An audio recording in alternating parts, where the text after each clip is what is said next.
Welcome back. We're continuing our discussion on medical assistance in dying, a fancy phrase for euthanasia, essentially. I'm joined by Alex Schadenberg, Executive Director of the Euthanasia Prevention Coalition. So, Alex, we're unpacking this expansion that's seems inevitable, maybe not. I don't know. We'll see how this Bill C-218 of MP Tamara Jansen comes through.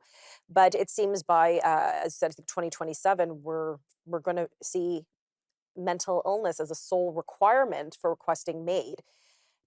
And Yeah. of course, many viewers are at home, and I'm sure you, obviously, this is your line of work. You toss this around often, but many of us who've heard that for the first time might be wondering if there's like a moral line being crossed here. It's maybe is this too much?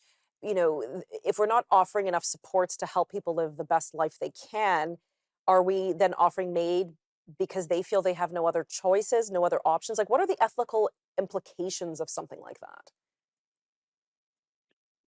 Well, the problem is that a lot of medical practitioners are involved with MAID euthanasia, and I say MAID, but that is a made in Canada term, as you know, Tanya. That didn't exist before we legalized this in Right. Canada. The Dutch were at least honest about it. And they called it euthanasia, and some of them even referred to it as killing, and they were willing to do so. But in Canada, we were too genteel for that. But anyway, the issue is that you have a real problem because a lot of people who are pro euthanasia view this as a right. So once you Right. start getting to the concept of a right, then the question is can there ever be a limit to that right? And the answer has been obviously no. The other thing we're not talking about, which is also another problem, is that we're not stopping at euthanasia for mental illness. We had a government committee in February of 2023 submit a report. That's our federal government committee saying, oh, well, we need to also extend this to children. We need to extend this by advanced request. You Right. had the Quebec College of Physicians come out saying, well, we need this for newborns Yeah, don't because be obviously there's ageist. some newborns who are Why limit the age? Newborns have rights as that's well. the whole concept is that's very eugenic, but the whole thing is eugenic in my philosophy. But nonetheless, meaning these children are deemed as not worth living, so we should kill them.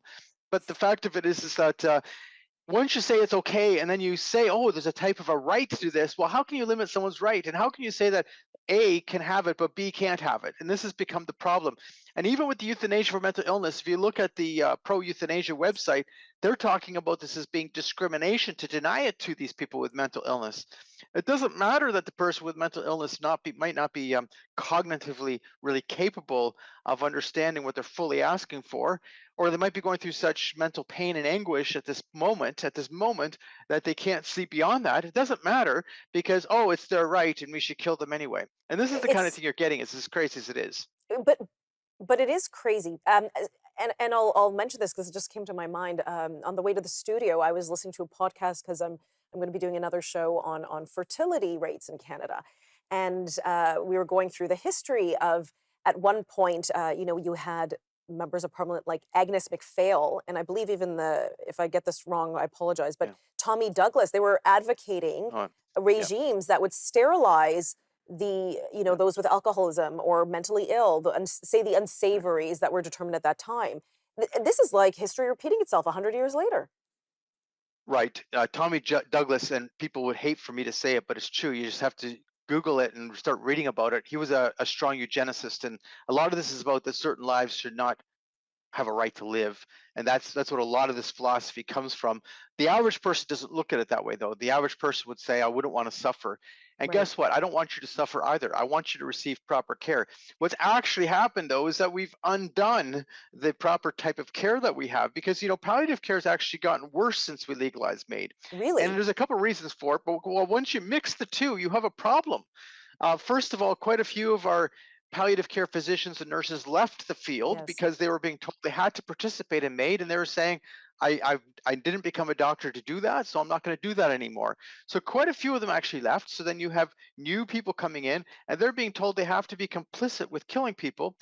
And that totally changes the concept of what palliative care means because when you're dealing and focusing on pain and symptom management, and that's your focus, well, that's totally different than being focused on killing someone. It also takes away the concept that certain things that we do, we shouldn't do. So, it becomes in this whole, Gray it's area. become a real bad mess. And that's what's been happening with it. And now you also get the pressure on these medical institutions that's been happening from our government that they must participate.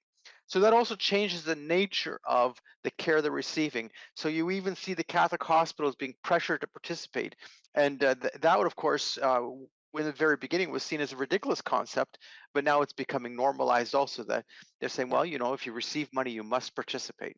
Okay, and we're going to talk about how government's involvement in healthcare delivery, how that might muddy some of these waters, and we'll discuss that when we come Yeah. back from this commercial break. Please stick around.